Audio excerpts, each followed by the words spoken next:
Здравейте и добре дошли на нашия подкаст "Спомени за бъдещето". Аз съм Светослав Иванов и имам удоволствието днес да бъда водещ на подкаста. Темата днес е жените с мъжки професии.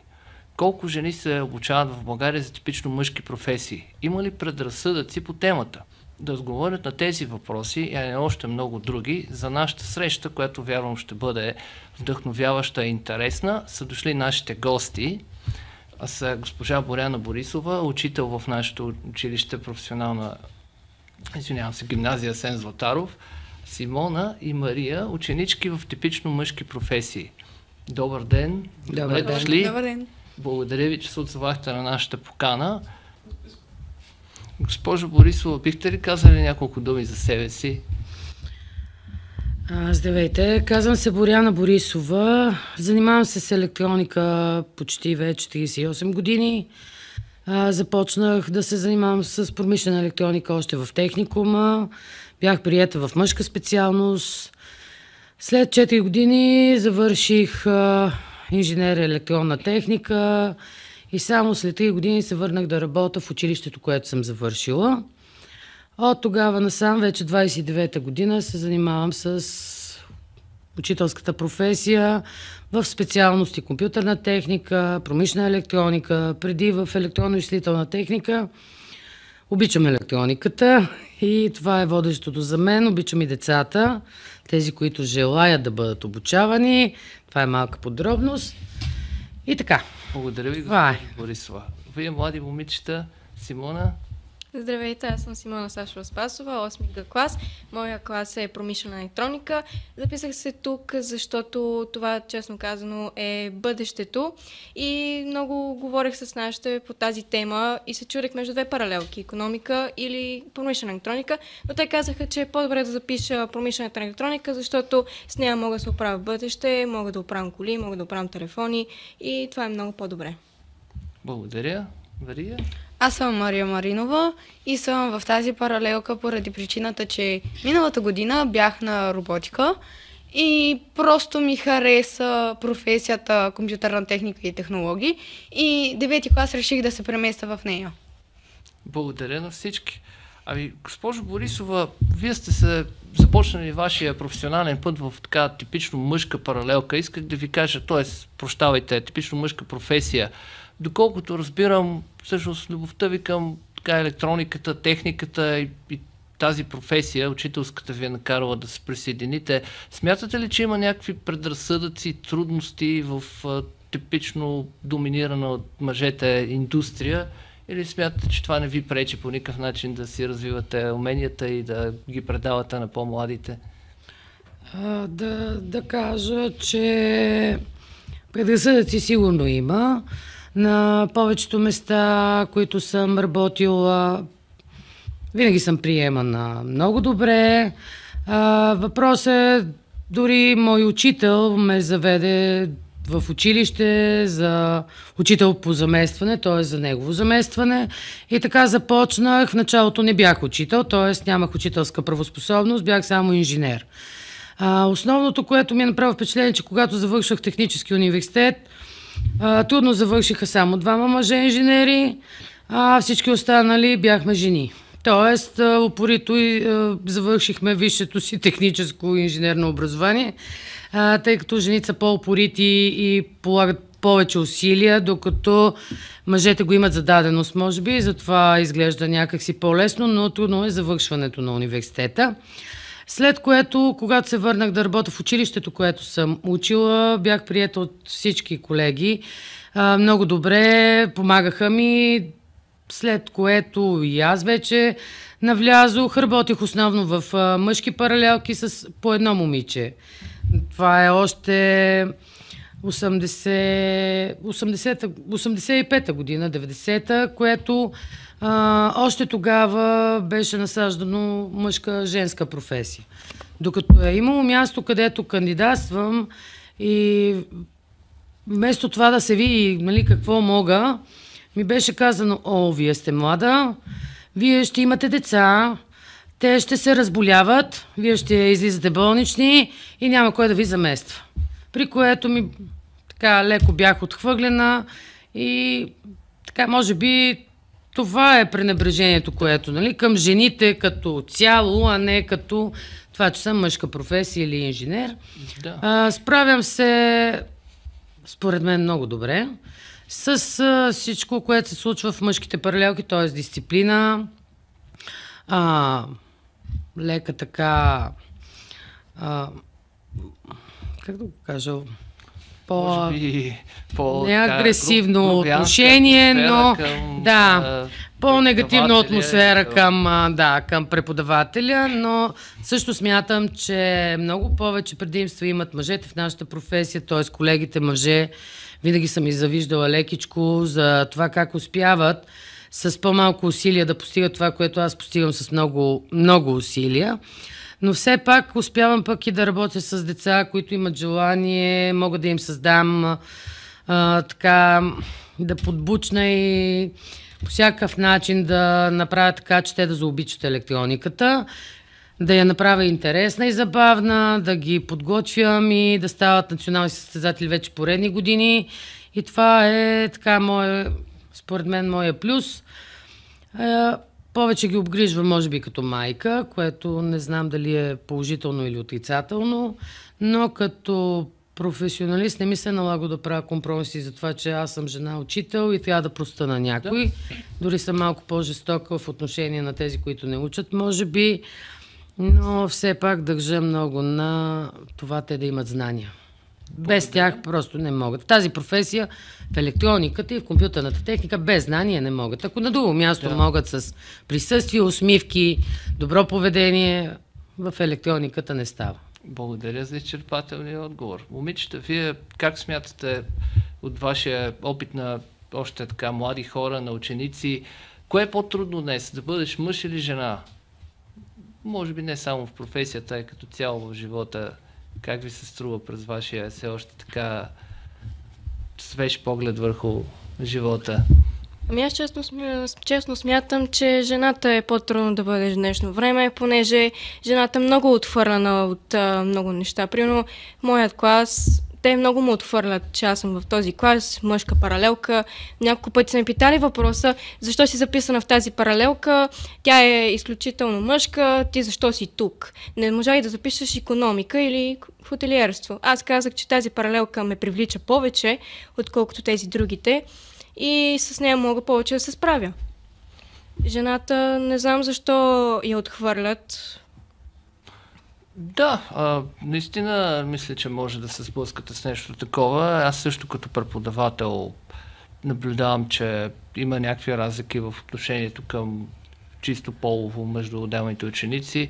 Ами така, иначе в самите специални предмети, в учебната дейност, къде смятате, че има предизвикателства, кои са ви, харесва ли ви това, което учите, кое ви е по-трудно всъщност?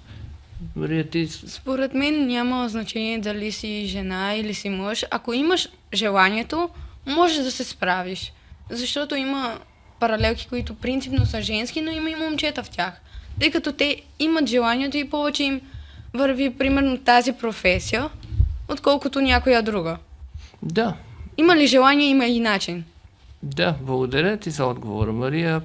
Да попитаме госпожа Борисова, както чухте, нашите ученички, съгласни ли сте с тях? Виждате ли нещо във вашата практика, което да показва такива тенденции? Отнасят ли се момчетата в паралелките по по-различен начин към момичето в техния клас или смятате, че има все пак някаква солидарност към другия пол?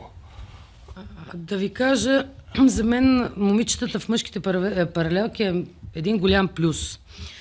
Първо, тези момичета в годините, така, през годините, които съм водила, стават един абсолютен тартор и успяват да въртят момчетата на малкия си пръст, да бъдат добри организатори, да ги командат от всякъде. Имаме случаи през годините, които цялата организация на бала, абсолютно всичките тези дейности от 8 клас до 12 клас, всичко това беше обхванато от женската ръка.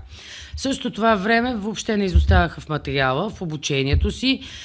Бяха много, много добри и много стрикни, така че няма никаква разлика от това, че тя е в мъжка паралелка. Тоест, страна на момчетата. А от друга страна пък те се учат на малко повече кавалерство, уважение и отношение към жените, тъй като ако е изцяло мъжка паралелка, има разлика дори с паралелка, която има едно момиче. Имали сме паралелки с 5 момичета и аз не смятам наистина, че електрониката е тежка специалност. Има много добри жени програмисти, които се справят отлично и че мисля, че интерес към тази професия, както съм си го създала аз преди 30 години и никога не съм спряла да работя и да не се радвам на всяка светкаща схемичка и че за мен мириса на тинол може би е също както мириса на някоя подправка на някой готвач. Така че не мисля, че тези момичета са ощетени. Както и мъжките паралелки въобще не са ощетени в отношение на това, че има една хубава и красива дама, да ги научи на малко по-добро отношение към жените. Така че смятам, че тези паралелки са много подходящи за момичета, тъй като пак те ще бъдат малцинство и ще бъдат носени на ръце. Това е моето мнение. Да, мъжете така. Знаем, че жените могат да бъдат стожери както в семейството, така и в работата, явно и в училище. Някак си са по-добри организатори. По-организирани от някои от... Момчетата са малко по-трудно ориентируеми, момичетата ги слагат така в редици, т.е. стояват ги в 2 редици, което е добре. Дали смятате, че от началото на кариерата ви и на професионалното ви развитие до ден днешен нещо се е променило в тези индустрии, които работят повече на брой мъже? Има ли промяна в кариерните възможности? Бихте ли посъветвали някои от дамите да започнат в момента такава професия? Аз бих препоръчал тази професия на всеки.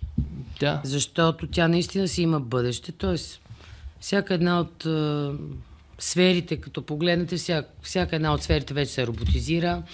Навсякъде в електрониката, дори в всяка една битова техника има много електроника, така че това е подходяща специалност за абсолютно всички момичета.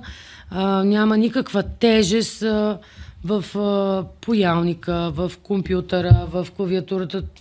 Тоест, тя не е тежка специалност за жени.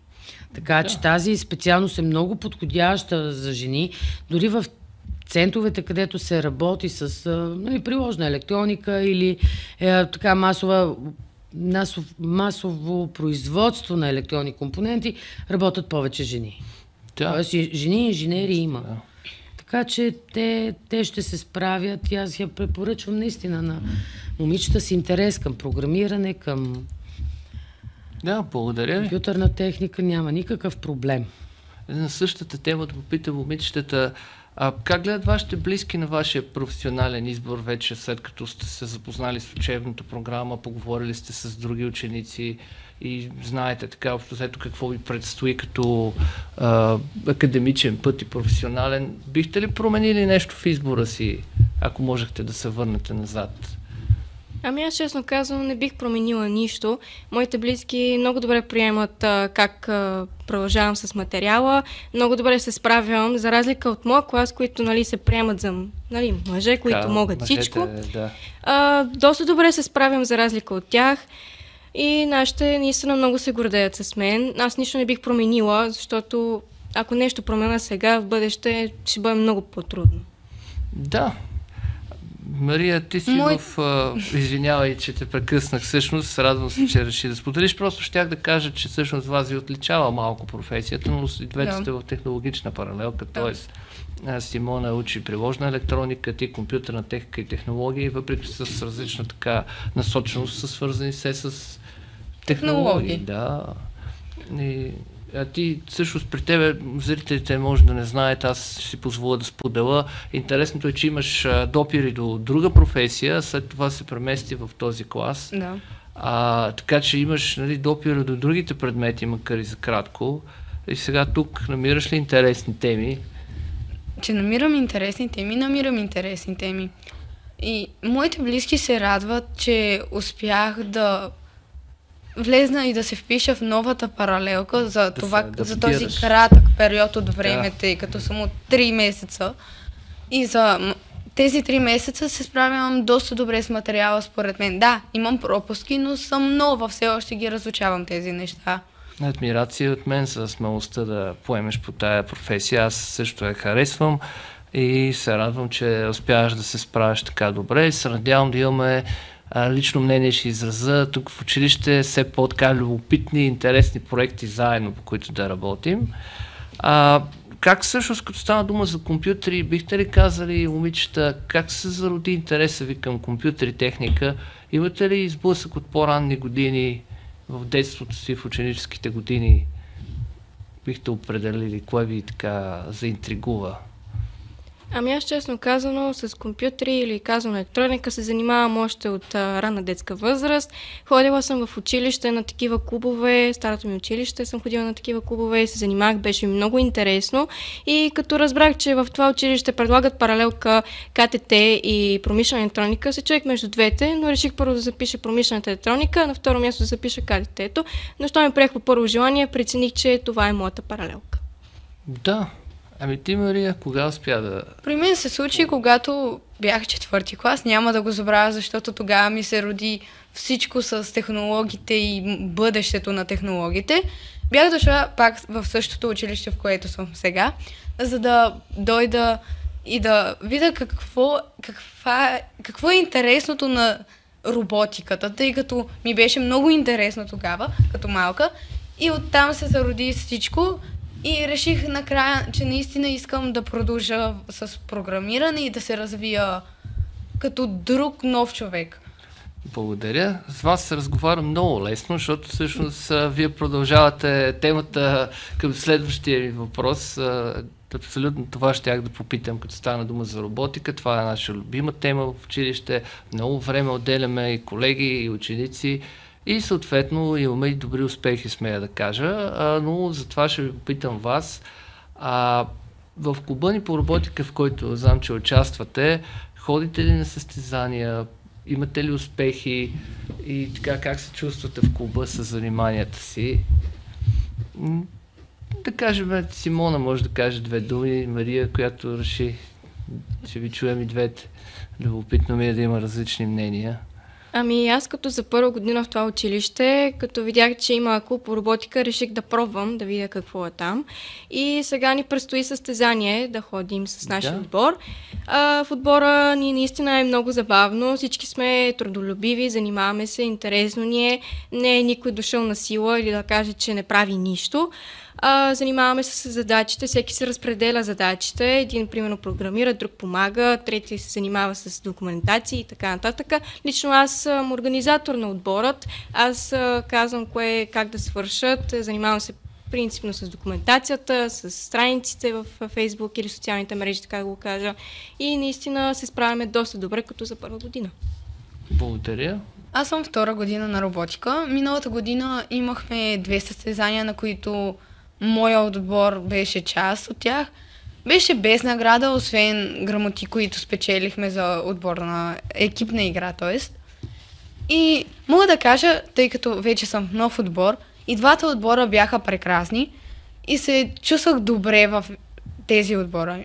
Обаче се преместих тази година в другия отбор, за да видя какво е при тях и какво е новото и да видя дали ще успея при тях. За сега върви много добре, аз съм пускач и понякога помагам другите с дизайна на робота и такива неща, които са доста интересни и забавни за човек, който има някакви знания. Благодаря за топлите думи и се радвам, че така изпитвате желание да се занимавате с тези ползотворни дейности. Да се върнем към госпожа Борисова, понеже освен клуба ни по роботика в нашата професионална гимназия Асен Златаров има и доста други успешни дейности.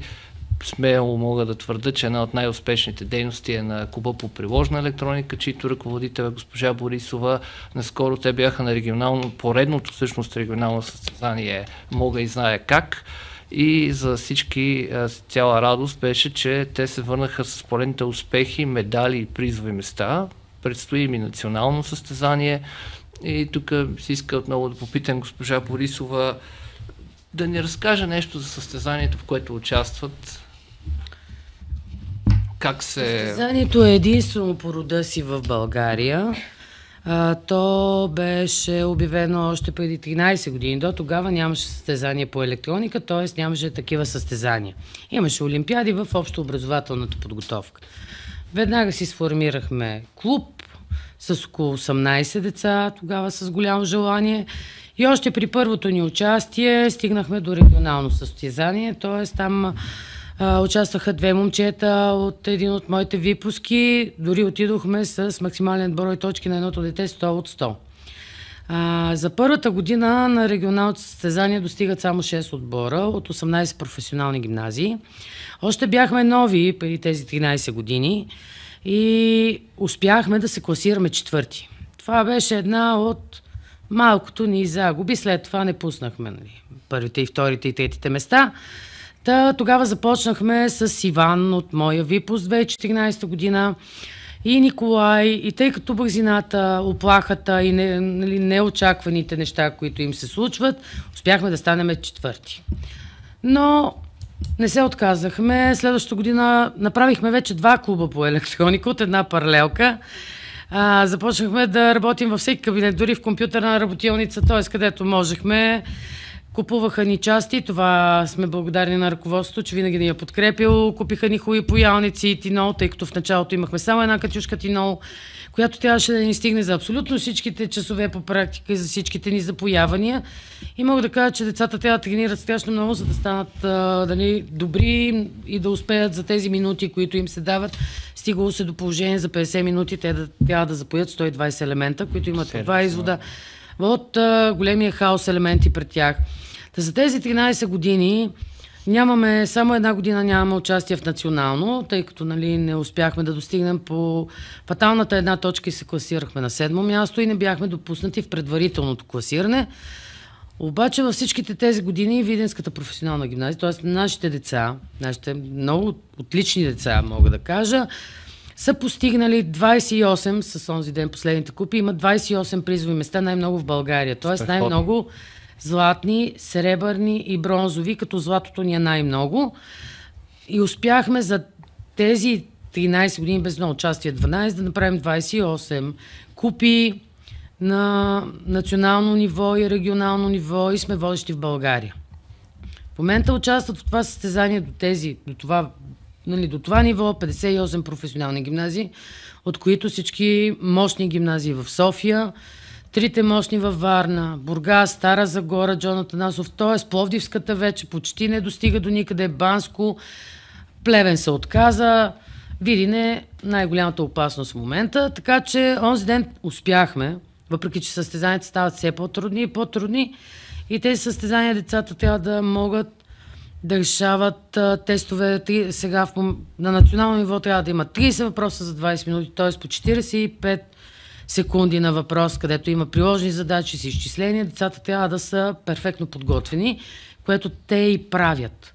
Мога да кажа, че всяко едно дете отделя поне от 5 до 6 часа допълнително на седмица, за да може да се подготви по теория и по практика.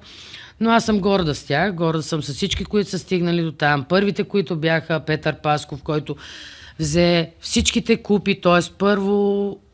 първо отборно, взеха отбора, индивидуално първо и второ. Т.е. взехме всичките първи места.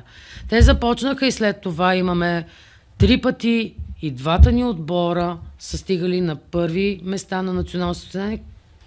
Това нещо го няма в България. Тоест, мога да кажа, че може да сме една паралелка или малко шепа народ спрямо 36 паралелки в Джон Атанасов в София, които се занимават с електроника. Имат около 60 до 70 инженери. Ние може да кажем, че 5 човека инженери с една паралелка на ниво постигаме много по-отлични резултати. Това се дължи изцяло на упоритостта на децата. Тоест, винаги съм ги виждала как го правят с желание и с хъс. Така се успява. Тоест, така могат. Само съзнание. Иначе по друг начин не става. Да, страхотно. Да кажа, че са най-добри. Затова мога и зная как. Нали? Хем го може, хем го знае. Пожелавам ви още много успехи, страхотни резултати. Аз също мога да благодаря на нашето ръководство на училището, че помага и в други клубове, в които аз участвам, но пък и намираме за наша голяма радост такива млади ентусиазирани хора, които да се развият в нещо повече от основната учебна програма, която им е задължителна. Ами да разчупиме леда, да ви питам, момичета, сещате ли се за някаква забавна история, откакто сте почнали в нашата гимназия да учите? Нещо, което така бихте искали да споделите и ви е направило силно впечатление. Аз, примерно, помня винаги някакви смешни ситуации, които са ми се случили като ученик и цял живот са ми останали като забавен спомен. Дали нещо ще ви изплува? След това ще попитаме и госпожата същото, нарочно, защото тя знае доста повече, най-вероятно. Какво ви зарадва за първи път, като се присъединихте към училището? Може и от клубните истории да споделите. Казвате, че за вас всеки ден е забавен или по-скоро всеки ден е труден? Как бихте го, ако трябва да вземете едното от двете решения? Ако се учим, по-забавно, отколкото ако, примерно, като ходим на училище и после се прибираме вкъщи не учим, то естествено, че ще бъде трудно. С моя клас мога да кажа, че те са много диви и всеки ден може да се случи някоя забавна история. От клубовете, в които аз съм участвала, понеже аз участвам в доста много клубове, спомням си в клуба по роботика, когато бяхме с моят отбор.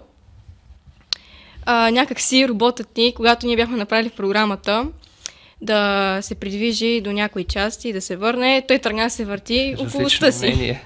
Да, и накрая разбрахме, че не е просто бил зареден до 100%, беше някъде около 40%. Друго, ние бяхме отишли с един от моят отбор в състезание безопасност на движението и от отборът ни, другата част от отборът ни беше останал в училище и ни звънят по телефон и ни казват, че робот е бил паднал на земята. Тогава ние бяхме просто отдели и се чуехме дали роботът е добре, повече ни пукше за робота. Да, ние се интересуваме и от живота на техниката ни, не само от нашия физически. Аз даже бих попитал алтернативен въпрос, да кажем Мария. Така, вие сте попадали на този сценарий. Ако имате алтернатива да учите един и същи учебен материал, но да идвате физически на училище или да не идвате на училище, да си го учите вкъщи, кое ви се струва по? Определено е по-забавно на училище, тъй като във всеки един клас се случват някакви забавни истории, както и в клубовете се случват много забавни истории. Вие много добре знаете, че в роботиката всеки ден се случва нещо интересно, което се запомня за дълго време. Доколкото в класа също се случват много интересни неща почти всеки ден. Когато аз, примерно, бих желала повече да ходим на училище, когато бяхме електронно, ми беше много трудно да науча материал. Защото когато сте електронно, учителя говори, но не може, примерно, да ви го обясни и да ви го покаже. Ние сме професия, която трябва да се обясни и да се покаже, да се разкаже. И ако имаме някакъв проблем, да го споделим. Мен лично ми е много по-удобно, когато съм си на училище. Да, всички имаме така недобър опит с времената, в които бяхме принудени да седим вкъщи и се надяваме това да не се случва, защото социалният контакт е много важен за всеки един човек, без значение дали работи, дали се учи. Това смятам, че всеки един го е видял вече и го е усетил по доста силен начин. Так тук щях да питам, като стана дума за забавни работи от страна на учениците, гледната точка сигурно една. Госпожо Борисова, вие имате ли все пак и забавни моменти в работата си и в контакт с учениците? И така, може ли да похвалите някой или па не? Толкова години наистина има. Работата с ученици те поддържа млад. Тоест, чувства се много по-жизнен и много по-добре, когато работиш с млади хора.